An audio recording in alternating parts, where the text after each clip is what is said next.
Beaucoup de surprises dans cette émission, en tout cas l'apparence trompe toujours et l'Europe ezo sangisa biso bana Congo.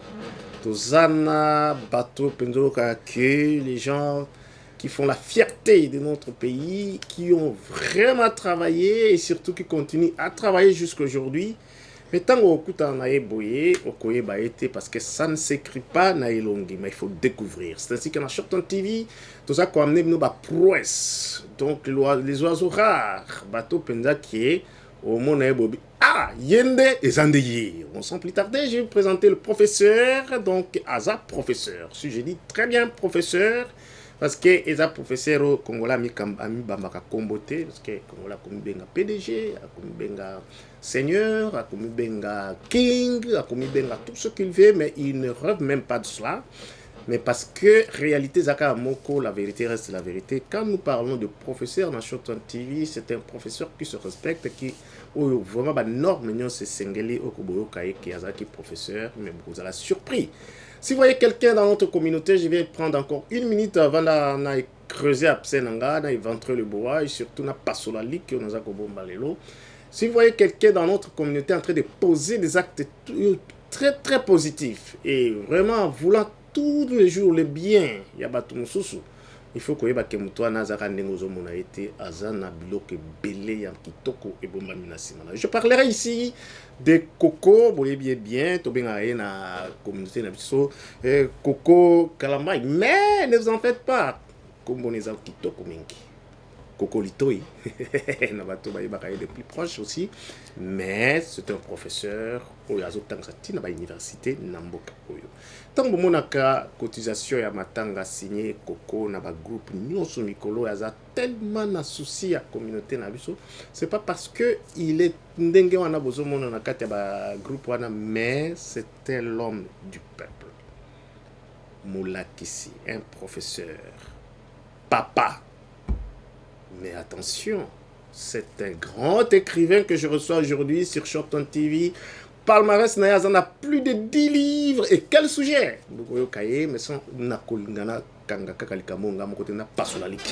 Bonsoir Coco. Bonsoir. Oui, impressionné Ngana d'une façon incroyable. Les téléspectateurs vont découvrir un homme. Ok, ce que ça mboka na biso tongato yebela na nemso. Mais tant que tu es na poto et sangi, Coco afandaka ne calme na matanga, Coco a un problème na mutute, Coco très simple, mais c'est un géant, plus qu'un éléphant qui se casse aujourd'hui. On a félicité d'abord, et puis qu'on remercie yo na choix au yo sali na émission na biso alelo. Mais ba téléspectateur ba koloba mais papa bonné à l'obité diar si tam sur Shorton TV nga loba mais quelle émission? Émission na biso alelo ezali tango na biso bazoba. Tango na biso bazoba. Tango na betu bazoba. Alobi na kikongo na kitetele eza wonyaso atwanyanya. Inda atwanyanya. Dikamuda mamba. Donc c'est un titre vraiment ezako pesa mbonge hein. Mais avant d'introduire na ninga bo singeli penda bayeba muto na yambi lelo atana pisala yango briefly. Pesa na pour la toute première fois ba téléspectateur na biso a Shorton TV mbote. Mbote na biso banso bana ya Congo, bana ya Afrika, mbote na biso. Webi Moko pona mutu a se présenter ye moko biographie na ye apesa monenge sengeli Moko azaka na pasipo mikumbo ye moko amemaka tanga za ko etala anga ezo peser pa na ye mingi mais biso ba tout mona kaye so ki to parler na ye ezala kitoko mingi parce que tout le monde a kandenge azali. Yango na donc na lingi à tout prix na démarche to lingi to kota na no muke. Muto na ngana yamba bande ko bota na eno kaliboso. Bomundi na meso. Bomundi na meso na otanga. Les mon côté zami balité, les amis ça topete, les amis naité, les amis tandité et puis ti na oyora ke mutako sala bombe na mukilo azawa. Babouk o nyonso bana Congo to so sala émission na lingala et comme na français et comme un peu en anglais et comme un peu na lingala pona tango na biso bazoba to tanga ngo eza babenga congolais zoba baqualifia biso ndenge nyonso bomoni tango na biso bazoba ngai na okena musika te. Je vous ai dit que je vais recevoir un écrivain napese nanu liloba moke a expliquer biso kaka d'abord avant de découvrir parce que tu peux introduire lelo tango na biso bazoba koko engolo ba ya mutu na makasi biso nyonso totangi na Congo, totangi na ba français, totangi na ba anglais, kasi toye komona soki totali penza 95% ya bana ya Congo ezali makambe ebele lobamaka na politique, makambe ebele lobamaka na classe, bato ebele moye ba comprendre réalité po ba français eza koleka milai, ba subjonctif plus qu'un parfait epai, concordance d'état epai mobulu sikoyo bato wana 95% ya bato wana baza kotika lokwa na se ya mesa tokobeta masolo to français milai, anglais milai, tozotika bato ebele yango wana esalaka biso susi banda bomwana surtout eloko oyo moto ateyaki ali papa Mbala Noël Mbala oyo akufa l'air tobandaki journal mabe ya mbila papa Mbala tangi alobi petit nanga na félicité bino ndenge bozosala eloko na lingala nalobi kulutu mais kulutu yo lobaka français po kulutu Mbala kolobaka français ye moko pa alobi petit nga soki nalobaka français ali te mpo na boyaka lingala yali mpo soki nalobi lingala bokoseka alobi lingala nanga bokoyokanaki ntando na kati yango wana nakangamaka na français alobi me nasepelaka mpe koloba mpe lingala alobi bakendaki campagne électorale moko na Bazaïre alobi ake campagne électorale lera impère mokongo moko boye aleki atangelaki nga kombo soki nani mokongo wana alobi na kikongo lere ye azoloba papa Mbala ye moko alobi biso tozoloba mais cet idiot là comment il peut parler comme ça, il doit parler français ye moko papa Mbala alobi mais qu'est-ce qu'il fait là-bas mokongo wana aza koexplike kongo na biso ebebi likolo ya français, kongo na biso eza kobeba likolo ya bafrançais ezoleka milai boyeba koya na nsima na nga bokoyoka français molai bilaka ebele kasi mosala emonanaka te papa Mbala alobi lere mokongo wana asisi discours na ye po ya candidat na candidat azoleka lere asisi alobi bon betu bazoba betu kwenda population nyonso eza kolanda betu bazoba meno kwenda betu bazoba papa Mbala lobi donc bango ba candidat musu bato kolobe réalité mais oui biso bazoba toke bazoba lobi ko betu bazoba me kwenda bazo pesa mbote betu bazoba betu me kwenda papa Mbala mais qu'est-ce qu'il fait là-bas mais si papa Mbala yepsinga lobi c'est ce jour là que j'ai appris que nzoka ne 98% ya population na biso et ali bato balukaka message simple tokene mindondo te subjonctif plus qu'un parfait te ezali tobenga nyau na kombo na ye tobenga na minoko na biso pe minoko na biso soki botali yango bien ba belge bakosi biso tozana minoko 500 lelo ezalaka non il faut tozala na langue nationale français po tozana minoko ebele donc logique eyali comme le cola tozadia na ba minoko 500 donc to bakisa moko comme 501 mais sur 500 on a pour nini ko zoate mi balé misato et puis ba langue na biso soko tali yango bien ezali tellement pembeni mutu soko yoka ka Swahili oyoka ki Congo mutu soko yoka ka Congo oyoka no Chiluba mutu oyoka ka Lingala oyoka ki Mongo boboya ko yebisa biso ke to kana 500 te to à peu près kana 10 langues à peu près eyokanaka donc yango wana biso tango na biso bazoba ezali émission to kolimbola na minoko na biso tozana na minoko mine Lingala, Kikongo, Swahili, Chuluba. That's it. Okomona kaka mutu nyonso ako se retrouver kaka na minoko wana ekozala sengo mingi livre lokolo yo élément de statistique et probabilité na combien on a français mais zana biloko ebele zana Lingala na kati awa po bazoba pe bayeba pe ko sala statistique ya lité po il faut zala ka génie batu ebele bazwa te na ba classe po professeur azako expliquer ce qui nini au bandi français mo et embrouiller batu ebele donc tango da biso bazoba e bandi voilà tango na biso bazoba e bandi tozali boye ba kombo na j'insiste toujours Koko Litoi ou soit Koko Kalambai na ndenge to yebeli mais azali mutu moko munene tongi to découvrir na Koko toyoki tango ya biso bazoba omoni mutu soka moni ebele ya babuku oyo na mesa moke kolekela ye avec toute humilité je sais que parfois c'est dur mais accepter d'abord moke bandeko bayeba ke lobi makambo tokobanda ofungola buku na buku moko ya koko azo expliquer euti epai ya nani yango koko litoi nani yango koko kalambai kopesa biso briefly un peu moins historique na yo moke kaka.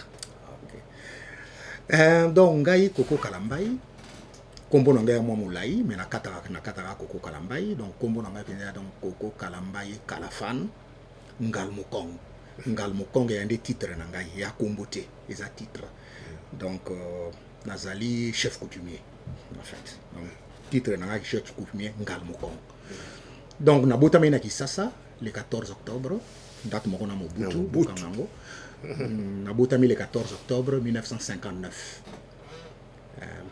na sali premier primaire tina premier primaire deuxième primaire na école officielle Yolo Nord 2 na Yolo toakobe yango école étage na 1967 papa ake mutation na Kutu na lac Mayindombe donc na sali troisième quatrième cinquième primaire na école primaire je pense Saint-Joseph comme on a dit Saint-Joseph na Kutu na 1970 tozongi na Kisasa papa batingi lisu na Kikwiti na sali 6e primaire na Kikwiti na école primaire Saint-Paul lelo babengaka yango école primaire EP Sankuru donc na 6e primaire wana toyaki classe moko na camarade nanga munene ti lelo Krezwa Sengo donc toyaki na ye ban moko na 6e primaire premier CO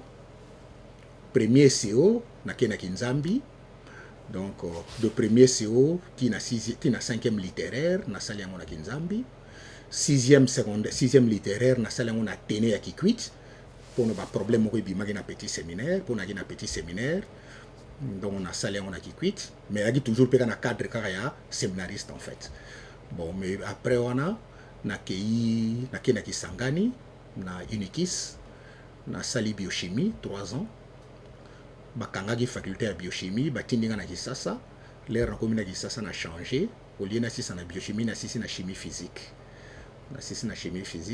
entre temps donc après wana na travaillé moi moké na centre nucléaire à Kisasa pendant 2 ans à peu près bon le temps na eu ko travailler na centre nucléaire na laki pe na moi obi na ko beta musique moi moké kombo na ngana koko litoi e utane na musique bato bapesanga ngali bakamarade akobeta na bango miziki na Kisangani okola moto penza apesanga komona koko litoi Jean Calvanda lelo na Belgique Jean Calvanda na Dupoul mon cher koko litoi na kobeta guitare bon donc l'air sikope na zongi na Kisasa na beta ki peliso miziki na moto lokolo yebani mingi lokolo Gubal donc to beti na Paya Madiata to beti na Minzoto etc.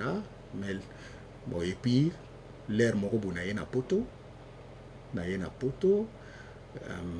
na jongi lisusu classe na collège moko to aller université à Londres ezana ba collège belé collège moko comme nango Queen Mary na sali mathématiques na Queen Mary donc degree donc 3 ans puis master 4e année et puis na Oxford na sali doctorat na mathématiques doctorat na theoretical computer science donc il y a li makambia computer mais plus théorie bon à partir on a bani ko tangsa na université à Qatar moi ndama université na kotanga université à Qatar université à Bristol donc lelo na tangsa na City University entre temps vers 2015 camarade nangai monseigneur Kipanza abinga ngana Kikwiti nazaki na ne sabbatique abinga na Kikwiti na tangisaki à peu près 3 mois na université ya Kikwiti donc livre le koloyo idée na mona zwaki na université ya Kikwiti o biloko donc na tangisaki kuna na ndamu na tangisa côté mususu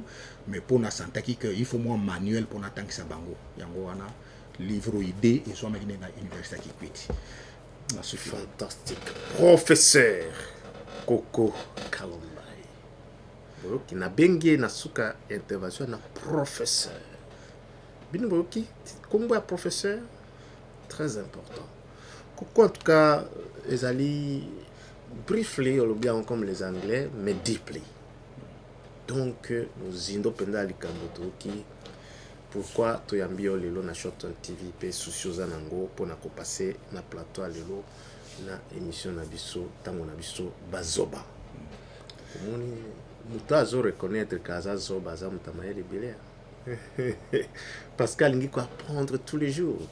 Alors ndeko tango ki émission tango na biso bazoba eza tango na biso ya koyekola ya kokoma ya kokola ya kosola mambo kitoko o to partager na ndeko na biso koko avant na poser première question to c'est une intervention na yo comme d'habitude robaka moi to ko moko na shit na yo est-ce que il y a quand même une petite adresse à moke okopesa so na ba téléspectateurs avant na kota na mozindo to pesa bango pendo occasion ba yebela makambo très bien adresse na ndenge nini moi liloba à part pendant l'introduction l'air yo lobi adresse na kanisi adresse sorry je dis que ba physicien na ba mathématicien vous avez OK donc ba téléspectateur ndenge bomoni biso sikoyo na bandi eloko yo et na bandi yango po ya li souci ezalaka souci na banda kala tant na komi ba livre yo et salimo ba mbula na remarqué que batou baza penza kotanga ti mingi te ezali foti te ezali peut-être wana culture wana te mais camarade monda yebsanga lobi koko ba livre il faut komisa ngo audiovisuel pour atanga ki livre mobimba yebsanga me koko ndeko komi livre yo eze risqué etanga mate eyebana te il fait comme audiovisuel donc bandeko donc ndenge to bengi émission na biso tango na biso bazoba ezali pona kofinga mutu te ezali pona koyeba que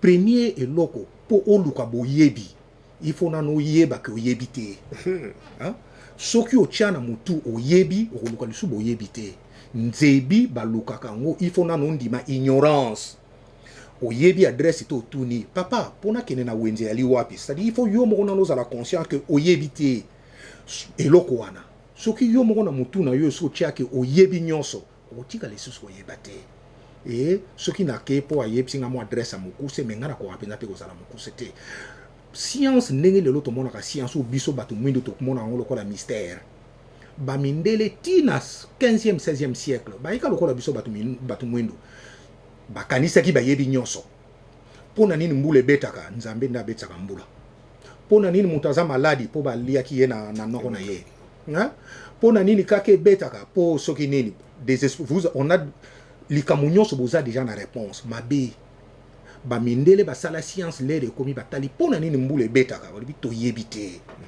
bo bandi ko yekola ti bo mbule betaka pona boyebi pona nini kake betaka to yebite bo landeli ti électricité nyonso yo to mona ka lelo e banda po ba mituna ki pona nini kake betaka oyo lelo boso mona ba électricité boso mona électronique nyo ba computer nyonso yali po batu ba mituna ki pona nini kake betaka to yebite donc tant on a biso ba zoba e yali l'air to zali na émission l'air to so la mutu na moto tiana oyo kanisa ko yebi longola na mutu oyo ezali o Descartes bengaki il faut nan ko sala tabula rasa po yeba longola nanu o kitisi nanu nyonso tiki nanu mesa polele sima obandi ko tia moko mais ce qui met c'est tondi moyo yekola ekozana c'est l'accompagnement merci boyoki muzindo likambo o eza ya motuya ezali tango na biso bazoba tolingi toyekola Coco, merci beaucoup. Ngana na fongola quelques paragraphes à moke kolimbisa nga parce que c'est aussi de notre devoir. Bana Congo, bokanga très bien. Parfois, qui parcours, il y a un professeur, un génie, au boka ba mate ya ezali makambo ezali na kata babuku oyo et puis azotanga sana ba université na mboko oyo. Ye atanga na bekola kitoko base ezali d'abord très solide boyi kinzambi. C'est l'une de meilleures écoles réputées à travers toute la République démocratique du Congo. Avant comme on a un séminaire 5 kizito ici comme ça bonito temps. Kuna oyo kareba kinzambi bazo ça sur référence petit séminaire à Kinzambi, on a petit séminaire à 5 kizito na équateur côté Kinga Bundalazaki. Donc ce sont des écoles oyo tina ba kikuite za ba école moko ezali na mboka na biso ezali ki mutu nyonso utakuna. Azaka na genre de vie mususu. Et que boki atangaki na Kinzambi. Congolais l'en très bien. Yami Bale, c'est un séminariste, un aspirant prêtre, mais dans son sang, il y a eu la musique. Vous voyez que abeta qui musique. Bolandanga très bien. Les attentes on a vu sur Bazoba. Tout le monde me dit ça, on va qualifier quelqu'un de la rue. Mais lui, attendez le bien orchestre abeta. Même si la musique là, na madiata. Aux Hollanda, mais tant que on a yé na podium, au yebi mutuwa ne zandengenité. Bota la bino écart. Il y a un musicien congolais, un musicien congolais, na podium, nazo yebiso lelo qui donne cours à l'université. Et il y a Angleterre. Il y a Beta Banzela tina Oxford. Est-ce que vous comprenez le quoi? Et on essaie de dire quelle bonne apparence. Quelle bonne apparence. Maintenant, regardons un grand professeur avec un PhD dans notre pays. Ok, le lot qui attend c'est la vérité sur ton TV. Asali mabi pas pas boni. Surtout tandi ba gouvernement na biso nyonso. Tolongoli d'abord les intouchables Kasavu na Lumumba. Batwana congolais ko se compara kana ba kuluto ba fungola nzela te. Ko se soko yata na mboka nyonso batu ba bandali solo respecter bango. Ato ko sala innovation na yo sala na nengozali. Mais Lumumba na Kasavu aucun Congolais ne peut faire sexe d'égards là on fait. Bazate. Bakotika la pe kozala te timu ko l'histoire ya Congo ko silaka. Alors koyate konga na koleka Kasavu ou na koleka Lumumba là tu es déjà maudit. Et tu ne le feras même pas. Et on m'a dit qu'il faut respecter les gens qui ont vécu, qui ont créé une histoire où il y a côté là. Landa oui baki bakolo lisolo bakolo politique à Congo bazwa dépendance wana ba telema devant mundile bazali. Au puis la qui est les deux Congolais baki ko yo canapé basali kambo bazali. Et que la qui que ce qui est le Congo et ça indivisible. Bobi Kasavu ba uta wapi? Ngambo mususu ya Congo. Lumumba uta wapi? Ngambo mususu ya Congo. Yo kabola bango bakokate. Neno kabola Congo, ce sont les deux sacrés. Oyo kozwa siko spirituellement, bobi que ti lelo likamona nzambe kufakata 100 ans après, 100 ans ko 100 ans. Muto abngani asa kenda bakunda mais simo kimbango ezoya. Donc ce sont des choses phobie sotoye ba ke keba to kota ba sujet na un jour mais botara koko na plateau. Botala na plateau ninga lati ndenge pa telemi. Mais c'est un professeur à l'université congolais. Émission ya tango na biso bazoba yango. Ndenge le présentateur, concepteur, oyaza ko sala émission na ndenge aye penza na likambo au Congo la zanango besoin. Toi prendre la vie dans toutes ses réalités et en étant bête. Et c'est là où tokokoma batu ya motuya. Pour moi, na klibino basper wana nyoso. Alors tout respecter et musicien zo mona yemba kawana.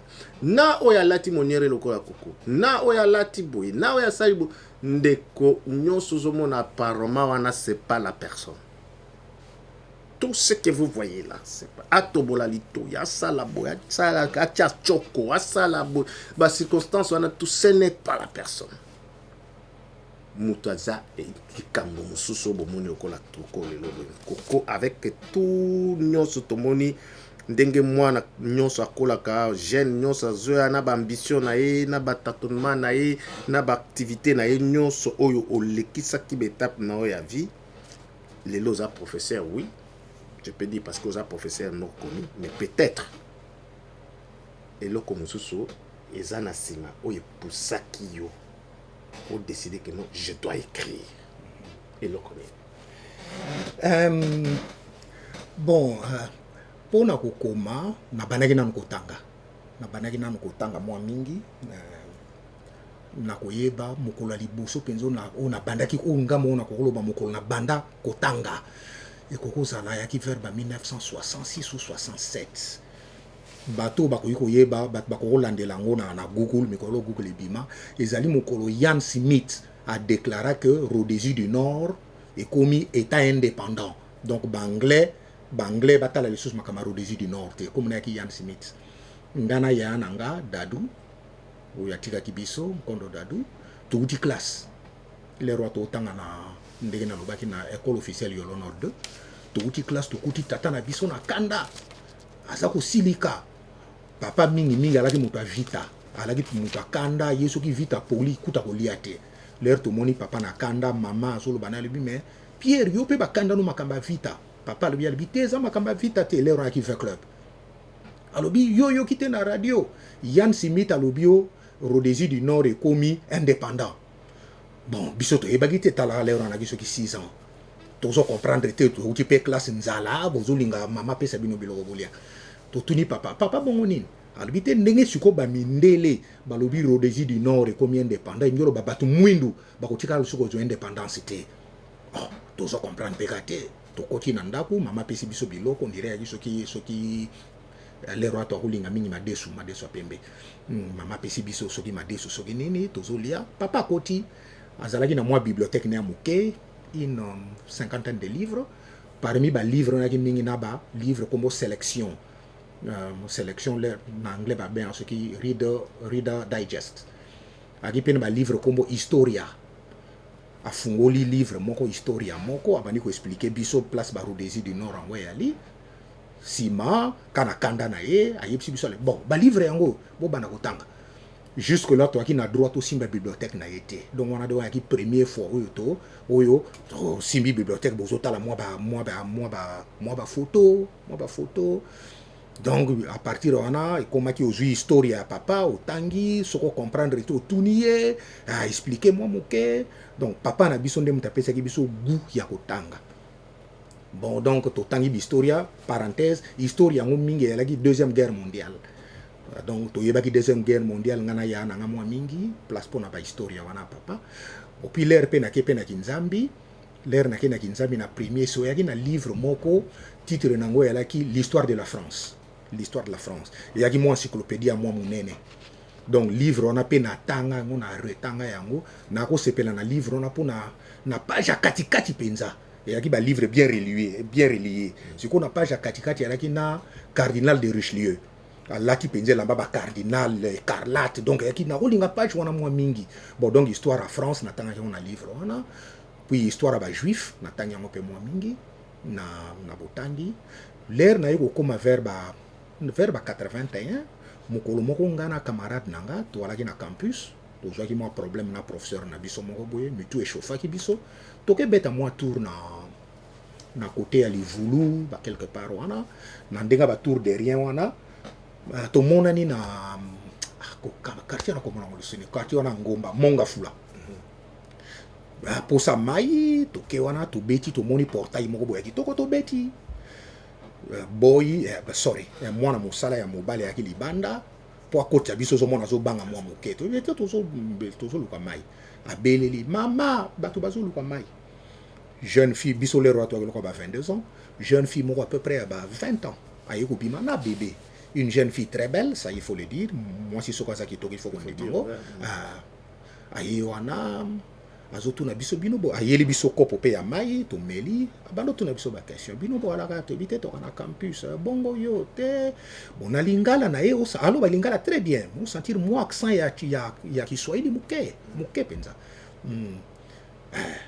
bon l'air to meli mai ayebisi biso albité ngana yebi kisasa te to ayo yebi kisasa te ndenge o te ngana kina Lubumbashi na 6e secondaire ba balisi ngai mobali moko boya mokolo mobali wana memanga na ndako oyo avant na bota na raki suko mona mais depuis na boti na mona ka yeli susute alobi de temps à to mona kaka o mona ka voiture moko eleki ba pesi mbongo na mona musala na porte ngana camarade na ngaler to moto bi o yefesa la mwasi ya ba konjo ya MPR to moni ke soki to umelia ba soda ba ya ko kanga biso ba ya beta biso mais fi on sentir que azulu ka bata ko solana bango mais biso to kimaki l'air to jongi na campus et ça linga passé na bi donc mwana bato aki na Lubumbashi à la classe soki tata moko boya mokolo oke ko zoyer o balier o yo sundolier awa bon nyonso wana siko e bandai ko pesa ngai ba méditation i place na bandai ko méditer makamba Congo donc lokola livre yo moitié na komaki en vers ba né wana titre Le Congo tel que je l'ai vu de 1960 à 1990 et parmi ba chapitre livre yo makambo o na beteli bino wana na bimisaki ndambo chic choc chèque avilissement des femmes au Congo 1960-1990 donc chic choc chèque titre nazwaki bato nyonso batanga na bacampus ya Kisasa Nyonso bayebi toyebi titre oyo mais yaki mpona likanisi ya fiona donc livre oyo nakomango déjà vers ba 1982 wana. Voilà, boyoki bino moko ndenge parcours na ye eloko netindaki ye akoma. Mais ngai nazar toujours entre les lignes. Les parents, bola nanga très bien. Na Bible elobi lakisa mwana na yo tango aza bébé bo mwana makambo oyo ekotikala jamais kolongwa na vie na ye. Bolandika très bien. Papa na ye c'est banda lelo banda kotanga. Pesa ye alakisa ye na bolenga. Vous avez quel âge? 6 ans 7. Boyoki à l'âge de 6 ans. Oyo biso ba parents to pesa kabana. Eleki toujours mutuya na oyo nyonso akuta nango na vie na ye parce que to posaka base. Nana la cabine lo rami balé. Coco a écrit parce que son père lui a donné le livre. Mais sa mère lui a raconté des histoires. Tango maman la cabine qui force à bon maman. Oui, il a beaucoup de livres. Mais à Alobi, les fables de ma mère. Parmi les livres, na yakomi. Ma Sese, ma Teya, ma Solo, lo akitoko mama bandaye koye bisaye akomi. À votre grande surprise, il est en Angleterre. Il pouvait traduire tous ces livres. Bah maman bola nanga très bien, en anglais. Mais une grande surprise pour vous, à votre type bana. Bana batali ba beaucoup kitoko même surtout ngaboni o sito na lula kanazo lula Congo. Le Congo tel que je le vis. Et ça au kambo cannabis ndenge ya monela na ba réalité na nyonso ezalia. Mais bana ba traduire beaucoup na anglais. Bano ya ye masolo yo mama ya koko na bango ba traduire ngo na anglais. Tales and funny stories from my mom. Ba parents. Tozana poto, nous exposons bana biso dans n'importe quoi. Bazo zoango parce que tozo pesa bango le côté. Facebook essayer ezo pesa bango ya bango. Ba Twitter, ba Instagram, ba WhatsApp, ba nido soki yo pesité. Akozwa bizuela wana tout bon, prépare-toi une bombe hein. Bombe de retardement, prépare-toi. Pamba te eloko ya zoloba bakoko baloba na bilanga po buka masangu il faut qu'on a masangu kasi po buka machicha mabe bakona kango te ebimaka yango moko donc soko koni masangu te machicha mabe ekobota yango moko ok yango très important eloko wana matiti mabe wana nyonso ndipo mona nyonso za surrounding mwana na yo ba internet ba Facebook ba pornographie ba nini ba ndo yango na yango ezo zipa mwana masango lisango no yango wana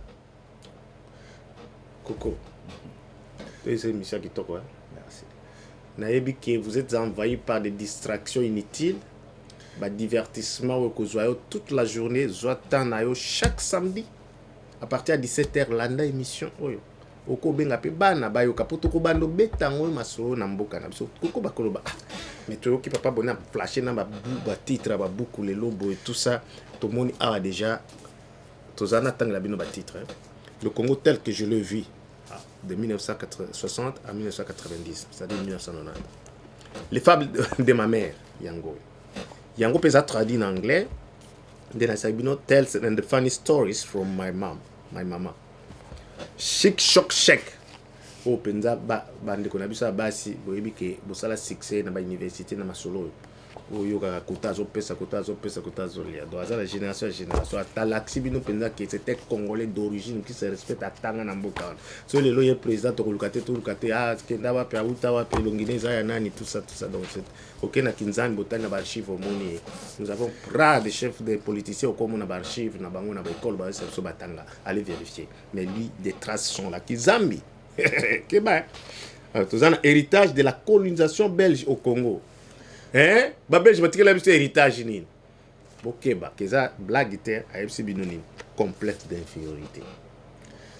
Et puis, ils en a tome 2. Ils en a tome 2, héritage de la colonisation belge au Congo, éducation.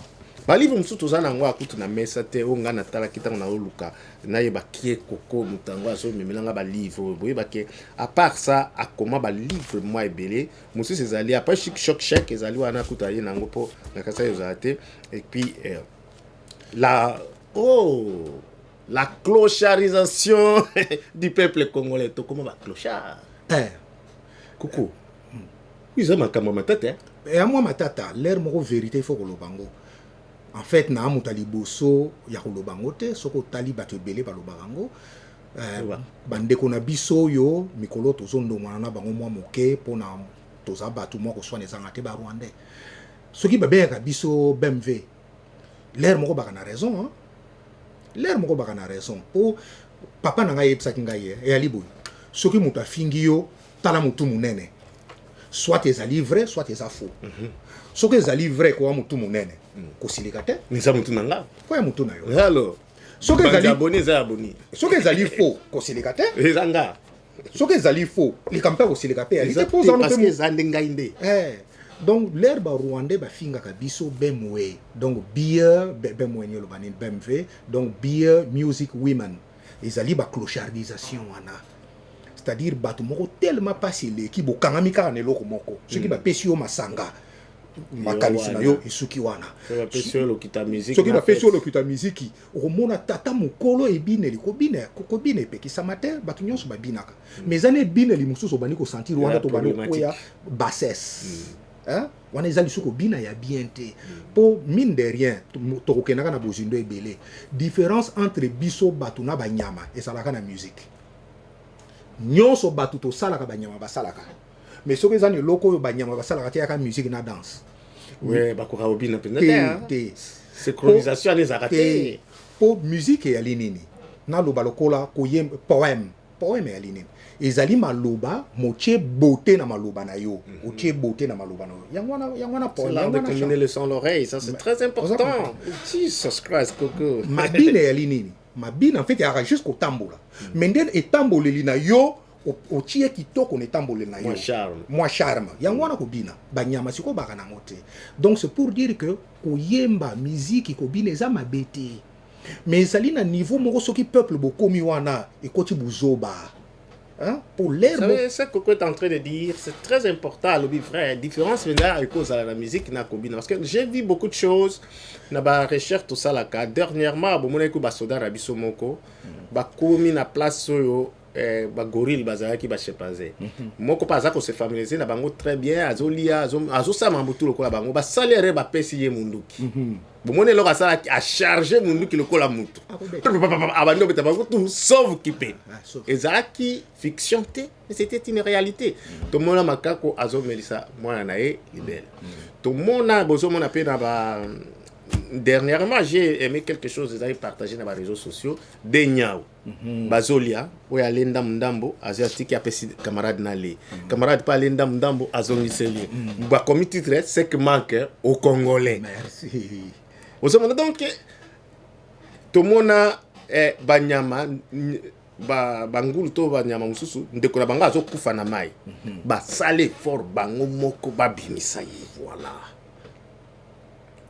Vous comprenez? Donc, il y a similarité. Nabisona être animal, bazana ebele, mais la danse, la musique, ça. Batu ba okanisa net ke l'air bandeke ba yemba te to be bandeko bazo yemba te bandeko ba yemba te. Bandeke yali message na bango et yali elobeli na bango. Donc par exemple soki pigeon azo otolo ba pigeon azo yemba. En fait azo tinda message. Ndenge biso pe to tinda ba message nani. Mais ko yemba o ya biso batu. C'est-à-dire ozo loba maloba joliment ko yembe yali ko bimisa maloba d'une façon jolie wana ya kabatu ya na banyama yalité ata soki yembe ya bandeke to sepelaka nango mais pona bango ya musique te pona bango ya nango message et même pour dire ngam ko na beta musique ndenge to lobi et lelo soki ezali na eloko oyo na Congo to kozala nango proud ezaka musique bana 1960 eloko biso soki ba yipsi biso bokete eloko na mese eloko biso to kete yaka oui yango de convaincre mokile yango ça on a rien convaincu rien du tout osomona mikolo okutu livre moko to zokoma na camarade moko bopengo anthologie de la musique congolaise mais ngai chapitre na ngana zokoma kaka titre nango kozala la guitare l'instrument roi de la musique congolaise. Wana penza nde suka na biso. Bon wana na yebi kozala kitoko livre yango peut-être d'ici 6 mois ekobima. Hein? C'est pour dire que musique est ma bête, mais tout même on a niveau à bouzo bâti. Depuis docteur Nico Tiba Banoaku. Ah, ezali. Matata singezo les lalobi wuti wapio. En fait, pour poto kende. En fait, nazo tia penza que donc guitare ya Congo, ndenge banda, ba Ghanéen ba balakisa ki biso guitare. Ah bon? Ba Ghanéen. Donc même molo tango na biso bazoba ngaba boso na yokango tango na biso bazoba bande donc molo ko la sebene en fait sebene est-ce que ndeni to yeko dominer so biba ngode ba memela biso ndeni ekoma lokola ke musique penda Afrique uta na Congo poto zwaki ba génie ya wana nazo kende donc molo ko la sebene et uta na 7 elle a 7 donc na musique ghanéenne elle a qui adu elenga ozoka komo ja adu elenga papa ne komona ya adu ghanéen alakisaki yeso kozo beta siko na musique ghanéenne elaki lera kobinisa batu congolais yoka lisolo pardon lera kobinisa batu il faut nyata accord ya 7 hein bon lelo par exemple na musique congolaise bat babé kango 7-7 donc nzembo e betama na 7-7 ya nzembo lokola na komi kolangwa ya mopero ezali ebetama penaka na 7-7 wana pa ya kimuta matata na to soki tozwi lokola sebene lokola ya Rihanna. Hein? Et ça 7-7. Donc, bon, dans le livre, on a beaucoup de expliquer bino 7-7 et alinini. 7-7, ce qui bat bazo beta harmonie à 7-7. Et puis ça net kezo pe maté. Net donc mon thème a toujours les colos. Si vous pesa bino posa ko bina. Bon, donc à dou elenga, les razo beta guitare, mokolo moka kangami. Papa na yi mama na suka zo papa mama na gimongo. Abi yo o beta ne papa na ebisa ki yote. Poko bini sabato beta ka ba 7. Ah, beta ka ba 7. Donc en fait il y a les 7 wana bagane. Donc ma solo. Donc bagane ba biso bazoba. Epoki. Donc wana yaki donc ba douelenga, bat lokola ba papa wendo bango penza guitare ba betre ka bagane. Yaki high life. Mais bato liboso penza ba bandi guitare congolaise et ya l'île Jimmy Elenga. Comme on est payé Elenga à la qui centrafricain ou congolais à Brazza.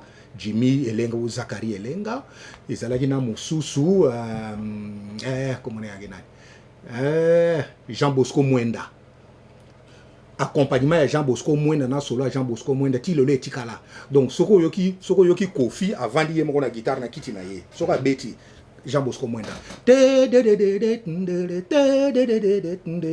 yango wana accompagnement ya Kofi Jean Bosco Mwenda oya Chetembe kota na Google beta nzembo kombo Masanga oyoka yango et puis quelle année 1952 et puis Manouaku c'est mon idole kulutu zombo te pana yo to solona yo mwami kulutu Manouaku kutu na ndenge pa yekola ki po mutu nyosa yekola ke pa batu kana Masanga wana ya Jean Bosco Mwenda na katote mboka na biso kitoko Manoko tika Manouaku a dû improvisation ya Masanga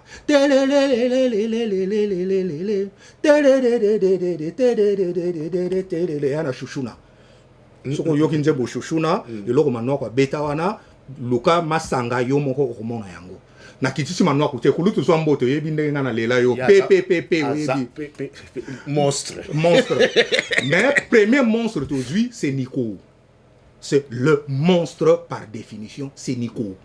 Donc docteur. Donc Mutu Penza yé na guitare à Congo, c'est Nico. Franco a yé pe ko bakiso ya yé et puis l'air ba Manouaku ba yé ba to ba simbi mutu likolo. Donc banda donc to simba ma solo banda 1960 et c'est là donc libela. Donc musique na biso na musicologie ezali classé au père na jazz, reggae na ba salsa. Donc ils ont la musique ya diaspora. La musique où ils allaient rencontrer ba mindele na bato mwindo. Donc c'est pour dire que musique na biso kalikolo et c'est la seule chose autre qui salikolo mais ça. Ce qui ba biso to quitter ça. Mais il faut pas exagérer. il faut pas que ba ministre na l'air bozana conseil des ministres bobani ko yoka musique te wana comme mabe ezalité que soda l'air bozana patrouille au kitisi bobani ko bina wana mabe donc tout excès nuit donc qui comment les lots bozo ka ba avant goût masolo ezali nana yeba ke ni sapina biso ngala utana Ghana bo kango lelo kitaro lelo to koza mokilo. Donc, et où quelque part, il faut tenir cola, il faut tenir. Mais coucou les lotos pour d'abord moi livre à Tamoko, automito lobele là, parmi baza ou quoi banana yo, bango nyos peno linga bango ndenge mo. Mais gars ceux qui n'ont envie de l'auto parler d'abord pour nga un peu très jaloux na mboka. Et ce babel je vais passer là biso mabe. Est-ce que tu parler na héritage de la colonisation au babel je vais te dire ça mabe.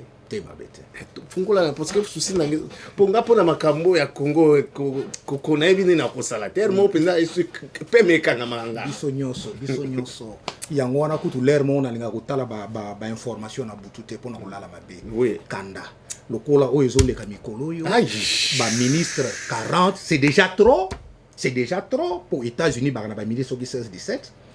Et puis na 40 wana et ali batu mususu balobi kokité siko toza ko mituna ko ekoka il faut nini heureusement bana Congo ya mayele émission na biso bazobe bandito tozolo ba bien bana Congo ya mayele hein bazui solution balobi par exemple ministère local ya soki famille to ko kabolango to tie ministère des femmes ministère des hommes na ministère des enfants batu ministère to bazui ba ko ba ministre bon ministère des femmes soki lisu to kaboliango. Il y a beaucoup de femmes dans ministère des femmes divorcées. Ministre mon des femmes prostituées. Des femmes prostituées. Bango pe ministre na bango femmes adultères. Des femmes adultères. Des femmes ménopausées. Et puis si déjà 4 ministres. To ke petit na ba femme ya bandenge na ndenge. Ministère ya bana. Oh bana ba zebele. Ministère des enfants de la rue. Ministère ya bana classe, ministère ya bana mobulu, ministère ya bana bazomela mabele. Ti mutu nyonso akomi ministre mon cher. Yo poko koma ministre ko futa bango zandenge ni. Ah, pona ko futa bango. Pona ko futa bango wana nde place nde mboke ko dinga lisusu kitoko. Pour déjà 47 ministres, c'est trop. Hein? Ministre na ministre bopesa yeso ki avion ba pesa bango soki avion soki jeep soki nini mais soko talika ka budget pour ko installation na installation comme budget pour s'installer entre temps a changer vie comme un ministre pour il faut changer vie du jour au lendemain entre temps soko tali budget pour ko pesa ministre jeep moi si na ye jeep boy na ye jeep bana na bango jeep soki ba na ba conseiller soki 20 jeep o tali ka budget on ko mona ke ezali budget pour ko bongisa école primaire yolo nord 2 na budget ya une année ça c'est vrai budget soki ya nini o ministre bango soki ba beli fa kende poto hein kama ndeko moko ayebisanga alobi ye asigné la l'air ayi kosala ye asignaki mutu moko bapesa ki $25,000 pour akende traitement en Afrique du Sud. Mais $25,000 ya budget mama ye moya une semaine. C'est beaucoup d'argent. Mbongo bazo kende kuna pourquoi pas kato bongisa ba mama yemo. Donc yango wana soki tolobi le kamba ministre ali kaka soki mutu nyosa nyaza la ministre. C'est facile hein? Hein? Ministre information bino pe bokoyi po kabolango hein bokaboli pe ministère information ça na ba rubrique nyonso o information de fake news hein information de good news nyonso wana ministre mutu nyonso comme ministre information sport ministre information ya musique tout ba département na nyonso bon Vita Club a ko ministre na yet ministre de Vita Club oui ah bon si on est tout futa bango ne buzoba donc ezali poka na koloba OK tango na biso bazoba solution yango na parce que ti lelo ezo potana kuna tozo yo ka vraiment yindi lisusu parce que banso ba bi ba se retrouver te ba poste ba pesi bango te mais kuna pe bazoba ke ba poste comme belé 47 to koki wana donc ezo pesa poto de tango na biso bazoba solution pe yango na to soko se pe na solution na allons-y donc c'est très important mais complexe d'infériorité. Merci. Donc nyoso wana autant la titre livre héritage de la colonisation belge complexe d'infériorité nyon se uti wana donc biso et ali soko zali ministre te bato ba ko respecter yote mutunyo se faza danser donc mutunyo se fa la danser yango no zo mona na Kisasa mutunyo sa na titre na 2015 na kina Kisasa tozo tambola na semeki nanga ah maître toleki mutunyo ah maître toleki tiler mon atnabi ah mais ba maître belé na Kisasa ne ah bien te ya liboso na ki maître tailleur nabi bongo ya mibale alobi ya maître maçon bongo ya misat bongo to mona ki wana ya za maître karate na c'est-à-dire tout ba maître na ba maître batu nyonso baleki ba maître donc biso na cadre complexe infériorité oyo ba belge batikela biso eyali mutu nyonso alingi fazala na titre mutu nyonso alingi azala na titre bien que kozala titre creux ba président kutu n'en parlons pas après pour tout ba grand prêtre ti na yebi mutu moko boye mwana yolo l'air moyen azala sous président na yolo ya lakite akomaki na mwa mbongo mais moyen azala président na yolo yake po ba président si bakomaki je belé akomaki président ya ba mama afumbwa na wenja lingwala à se taper poste président ya ba mama afumbwa na wenja lingwala oye moko alobi aki soka zo tambola na kari fa tia loboko boye président autour président nino ya ba mama afumbwa na wenja lingwala ba titre leki belé donc complexe d'infériorité oyo ndenge ya lobi nanga to ko pasola ngom poke mais e ali boye ozomona tango ba belge bayaki po bakonza biso ezali tena moto ayaka akonza yo ke akonzo na ndenga bien bayaki po na ba intérêt na bango c'est clair et pire que ça ezali kutu ba belge bato bayaki te ali roi Léopold II donc Congo ezalaki yaye propriété privée na ye. Ça c'est vrai. Et comme qui colonie belge en 1908 l'air babu et les kaki belé et les kamona pe to côté là yango pour même bateau to mona lokola ka bango ne ba sauva ki biso kon pe bango pe alaki pe ka ben terrain na bango. Sikoyo po konza mutu pona ko konza mutu ezaka deux solutions. Soit na munduki donc au konzier par la force, soit au sukolier bongo. D'habitude ba colonisation nyonso il faut que ça la mi balé il faut que nango toujours mi balé côté moko ezana bato bazana minduki pour les récalcitrants mais bana mike il faut que sukola bango bongo sikoyo ba belge ba sukola ki bato penza ba belge ba sukola ki bongo ya batata na biso bano babota ma vers ba 1920 bakoti bango na bekol na bango ba belge basali bekol na bango bakaboli batata na biso na batata na bango c'est-à-dire babaina ko laksa batata na biso donc bana ba 1920 donc ba papa lokola papa oya ngai moko babandi ko laksa bango makambu oyo kuna bolanda te donc bolanda maloba batata na bino te popona kozwa peuple il faut non ko kata il faut non ko kata ye na base na de bakabola biso na bana na biso na mboko merci ba diaboliser bana biso comme deux pays différents donc ba belge la colonisation ba diaboliser tout ce qui était la culture Congo yango no komona lelo ne lobele ba congolais ceux qui mutalobi lingala to mutalobi qui était là azol ba monoko mboka donc c'est pour dire monoko moko boya salité et pourtant ya biso moko il faut le bas français wana ba respecter azol ba monoko mboka ceux qui neti mutu ale makokolo azol ya biloka mboka ba kombo na biso moko pire que ça wana kombo ya mboka allez donc mbokatier c'est ça donc ba diaboliser biloko nyonso ba ya bokoko na biso biloko nyonso ya ki malamu te ça c'est vrai mais biloko malamu pe mais grand problème est que l'herbe kati batuna source na bango batwana ba diembeli siko ba père na biso génération ba tata na biso bata ba 1920 1930 donc bango sikoyo babani penza ko tala belge donc belge ya komi nzambe yango na biso nyonso botala mutu nyonso yoka tata na ye mingi azoloba mundele mwana Maria donc eloko wana sikoyo l'air yo mutu jo bengi mwana Maria donc sous-entendu leki ya Yesu c'est tout donc sous-entendu nzambe donc mutu wana nyonso koloba yo oko yo nzambe na lobi nzambe lobi bon imagine toi sikoyo ministre ya finance ya Congo okei discussion na ministre ya finance ya Belge déjà soko banga ye pour la petite histoire bato ebele bayebaka te ke batable ronde yaki mibale ezalaki na table ronde politique place bapapa Lumumba bapapa Kazavubu bapapa Kalonji baalaki après table ronde politique yaki na table ronde économique table ronde économique bakongolais baki 4 donc yaka papa Mobutu papa Kanza on dirait Papa Jonas Mukamba, si je ne me trompe, ce Papa Jonas Mukamba, c'était qui? Na Bossani, na Moussus Wana. Bah, combien il y a les temps pour ça 4. Mais imagine-toi que dans la table ronde économique, on a donc Mobutu journaliste, Papa Kanza, Azalaki, l'air Wana Zalaki, nous licencié en théologie. papa Jonas ou na habité alaki nani bango nyonso alaki kutu nanu kutu basisi université te siko bozo discuter économie na ba professeur économie penda ba kunza na ba professeur économie ba congolais 4 ba belge soki 15 non c'est pe économie zate na mitu ba théologien ba journaliste bozo discuter économie na ba professeur économie bino boza pe 4 bango bazali soki 15 pire que ça jour kout na solo na vie moko yebsenga le petit yo kout olongoli muke alobi imagine toi que comme bango balingaki babuba bango alors ba yebi bien que réunion ko zala lobi na 4 midi c'est sûr que na butu na batindi mutu moko azo mema mema bango na banganda ba meli très fatigué surtout mon butu azaki na ambiance déjà ambiance alobi c'est sûr que ba melaki ti ba 5h du matin et puis l'air mo ba yebsi bango balobi non ba tolingaki bon na Belgique Bruxelles mais n'oubliez pas vous avez une réunion demain à 10h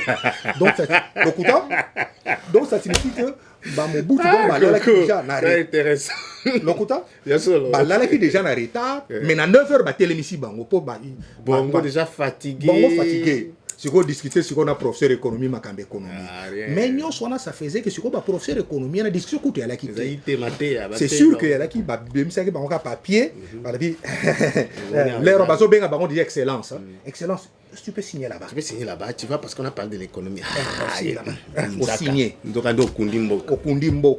il y a un complexe d'infériorité. Bon, et puis ça biso complexe d'infériorité, le coup la peine à langue. Et comment donc on a dit que mutalobi français yé dansé. Mais nous le na France mutunyo sa mayelet. Na yoka mama moko zolo ba ya sa mayelet talo baka français te. Na yipse na bia. Donc le coup na France mutunyo sa lo baka français. Donc mutunyo sa ali mayelet.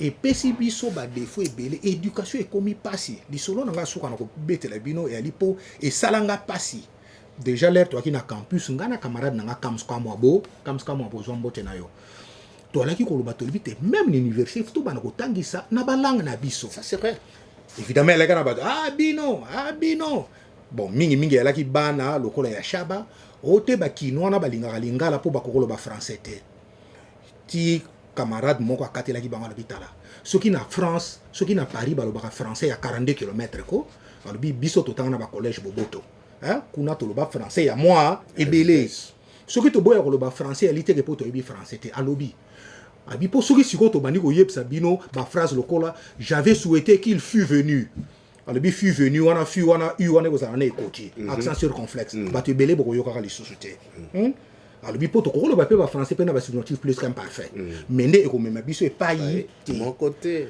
et salanga pasi mon cher mokolo sorry na lo ba mo mingi po na masolo mo ebele émission na tango na biso ba zoba boko sepela na masolo po ezali botala ka bino masolo ali et puis ça ba réalité a vie na biso exacte que à que non ya biso vous allez vous retrouver on va boko mona to zala ki na examen moko boya chimie mais je pense à chimie nucléaire si le titre de l'examen on a là qui MR principe ya scana tant on a français en fait principe ya scana ndenge la valeur là que l'électron ce qui bo excité en gros spectre nango et c'est démultiplié donc spectre là kana pic moko mais l'air bo excité en gros spectre et c'est démultiplié juste avant examen master moko boye azombote sika limena ko tanga ko mona yete makoye ba ye moko na lisolo yo juste avant examen vous avez l'air où on a besoin de la main le professeur sera là à tout niveau principe penza ya scan ya ligne na lobine na lingala habité bo so mona plan na ce qui bo tiango sukuma et bimin tambululu c'était fini c'était ça bref jusqu'à l'heure on a prof les enfants entrés tout côté questionner ko kai ko zangate l'air na moni question na regretter na bi fallait maso ya tout ngata 5 minutes avant pour na expliquer nazo regretter massa siko nazo tala ye mais l'air le monde atal salinga boy ok l'air to si c'est examen to bimi ayambinga leli tambululu pendalo ayambinga leli alabi koko je m'excuse tangu yona kams bola ko loba ifuto tanga na lingala na ko mona bino maboma mais lelo na comprendre que ba kina raison na bi nini na bi question no zo kalbi na zui na bi onde no zui alibi ka explication na ka opesa ngaka ka suko tie suku mebi mintambululu donc mbala moko te bote belebele mbala moko j'ai compris et wana ya lili solo vrai on atangisi bana barabe au moment mokolo moko na so tangisa na remarquer que bana bazo comprendre te nakanisi mo yango je pense moi on a qui arabe ali Mourafat et ali na français na éviter en anglais ali nino enfin na ba number complexe Mourafat anyway na ko zo na mukoro mususu les bons na zubu na ko expliquer na remarquer pourtant tout temps isanga il faut zo moi na moko comme top range na moi na mususu comme bana ya si hein donc soko oza kotangisa oza kotala oyo azali parmi top ya classe soki ye a comprendre te ça signifie classe mobimba comprendre te oyo chan oyo otie lokola na bottom range soko omoni ye a comprendre ça signifie bato nyonso bacomprendre donc il y a juste bato ya pédagogie donc mokolo on a remarqué que même batop bazo comprendre te nazobunda na mine nakoexplika mo ndenge nini mbala moko mwana na kiarabe eyeli ngai mais te awa tozozwa Mourafat classe mobile crier bon ça leur a pour donc ça signifie que mon pas comprendre le logo il faut na langue yo maîtriser c'est vrai donc camarade nanga on a kaka neka na epsi soki ba tie suku mebimi ntambululu donc à comprendre phrase na français qui mo laïque l'élection l'électron soki ba exciter ngo spectre et se démultiplier na lingala soki bo tie suku ma voilà c'est un exemple à suivre. Nous sommes presque à la fin de cette émission parce que 1 heure déjà pour une télévision pour soutenir payer émission Oya Coco en tout cas le numéro de téléphone est moi à l'écran les alliés que azana besoin penda après ça biso d'enseignement à kitoko pona biso tant na biso la soba et compensation na yelebele na eloko alobi na fungola eloko mususu botala bino mo ba congolais bato batanga ka ba yebi kambo zo surtout na mboko congolais na kati ya mutuni akanisaka na lingala bolanda chelon avant comment à traduire en français après et comment en anglais mawato mais en anglais alors quand en anglais azo comment en anglais vous se comparer mawato muto atangako azo pelo kona oloba zala génie ndenge nyonso zali do yelo d'abord na o ya yo ya makila na yo lingala ya yo ya bomoto na yo mais parce que outil na biso ya communication ezali français obandi ko formula ngo na français après ya ko na tango na anglais pour ça en anglais déjà moi na mboka asa commis déjà page mobimba mais yo zo boti sango na nezo vous voyez des réalités biso ezaya monoko na biso Kadhafi atanga na ba France ni yaka na mboka na interview aloba na mnona ba tinenga kenga école aloba batanga na monoko na bango nde ba koyoka ezana monoko ya bompa te parce que faut yekola d'abord avant comprendre ba olingi d'abord yekola français oui ba français ba oyoka likabo ba enseigner c'est compliqué alors peut-être on va bloquer boy coco on ne perd pas le temps ça va révolutionner les choses. Malheureusement, Bamakila va bonner au école et qu'il pour Ngaïko. S'il m'arriverait un jour, Nazara Namboka. Coco. Lingala. Merci. Ata, pour nous, on a comme ça, l'air boyé, des beaux congolais, on a Ngaïko Taramate. Hein? Ngana kana hymne. C'est toujours la colonisation. Ngana kana hymne na. Pour hymne national va composer la tête. Hymne national il y a spontanément. La Marseillaise va composer à côté. La Marseillaise elle va soldat, bazo le mona Marseille, bazo kana. Il y a bango chanson na bango. Moi na moko l'air azo mona bango baza ko marcher. 1 2 ya bani allons enfant de là. L'air bango ba yoki. Moi na zo ya bani bango ba tu yango. Kala libéra. Hymne lokola oyo ya biso ya ka God Save the Queen. Lully, un des grands musiciens français, Ouazraki italien, compositeur et au clair de la lune, Akoumaki Ango, Louis XIV qui malade. Saline Zembo, Dieu sauve le roi. Louis XIV habiti. Il se fait qu'elle a qui n'a exilé anglais, Bazalaki n'a couru à Louis XIV. L'air bango ba yoko attaquer Angleterre, bazo e Zembo wana ba yoko na France. Ba traduire en français. Donc ba hymne national ko yepsi mutu composer le biso hymne national elle a raté. Ngai bolimbisa ngai menga hymne ngai na yemba kaka Congo ye Congo dietu bambuta basisidi Congo dietu na ngambwa sankuru Congo dietu bambuta basi Congo dietu ya ngambwa melodi na ndo zoka keza ya biso ha Congo dietu ya ngambwa sankuru Congo dietu ya ngambwa maniema Congo dietu ya ngambwa ubangi wana ya biso yemba makan c'est là. Biso bazoba, tant que tu pouvoir. Et ça va hymne national. Il faut changer. L'hymne national, c'est Bozo Yembango. Débat professeur Milemi Kemike Sobo Tabanka Bango les attaques.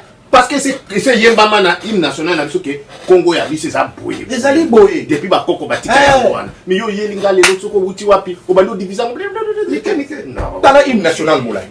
Dans la hymne national moulay. Na français. Na c'est qui ça yo ngana linga ko c'est ça. Maman na ngai a rokeni mingi na ferme na biso na maluko. Mokolo moko bakangi bango. Basoda il faut ba luka moi raison ya kokanga bango po ba dégrener. Maman wabi carte de citoyen talaka ba maman ko ba tanga carte de citoyen. Papa yango papa. Bongo carte ya élection. Yango papa. Ah basoda bazangelo bani. Boyemba la Zaïroa. Maman ba yebite. Maman na biso penza banda Zaïroa pene Mobutu. Maman leka yo pesa ka liboka pondu. Maman pesa liboka pondu. Maman mosusu aleki kaka ndeni wana nyonso ne aliko pesa bato pasi soki tozalaki na impo hymne national onga na yembeli bino Congo dietu c'est-à-dire ko ozala na langue nyonso kaka siko wana bozoyoka Kongwe yaye Congo dietu bambuta basisidi mutu na mutu ka siko ko otia na monoko na bango oyo yolingi mende ko bosa na ti fo tanga bibale na biso Congo dietu ya ngambo kasai Congo dietu ya Ruwanzururu parenthèse po ngomba wana komona ngoya ka ruwenzori te saka biloka contexte te komona ngoya ka ruwa nzururu omoni ba molungu baloba yango bana na biso moli ba koma la vraie histoire ba histoire ba komela biso na tout ba déforma na ndenge makasi donc il faut hymne national ya biso oyo mutu nyonso ezouta na mutema na ye mutu nyonso akoki koyemba facilement sinon te tozalaka kaka boye bekol na minoko na biso. Malheureusement le temps c'est l'argent donc comme il a plus que 1 heure na 1 minute déjà tout débordé ok bon moi les amas sola qui toque ezoye la biso émission donc rendez-vous tous les samedis à partir de 17h jusqu'à 18h dans mon émission bazoba masola kitoko ya kitoko oyo ko édifier yo oyo ko sunga pe bana exact kitoko bingo bengi na bana bafanda bayokaka moni et puis parfois tout ça banda ko mikika de bana bazolo balingala na mboko donc bayoka kata ko c'est pas facile ce sont des choses en tout cas pour juste un mot de la fin à votre téléspectateurs pour promettre ceux qui auront la semaine prochaine. Merci Mingina Bandeko ndenge bolandi biso donc semaine prochaine to bana kofungola buku moko mais na base na to banana les fables de ma mère. Moi ma c'est moké pour beta na lingala les aka lokola ko ya la fontaine en fait inspiration na ngapi utani la fontaine. Rendez-vous la semaine prochaine. Ba maman boyoki, respect na bino, koto sabino, to bandi na masolo ya ba maman. Maman place aux alis, vraiment rendez-vous na bien. Ya yeba ke nyonso yo kotala na Facebook, nyonso yo kotala na ba nini na bino na oza na tanda ba YouTube, oza na ta ozongela ngo mais oyo et ko sunga yo mingi. En tout cas, merci d'avoir suivi. En tout cas, prochainement pourquoi ko zapi na ba invité na ye, les émissions na ye moko donc tango na biso bazoba, ko za na ye de temps en temps. Quant à moi, je vais vous dire au revoir aujourd'hui et puis vous revoir la semaine prochaine. Merci beaucoup. Merci. Au revoir.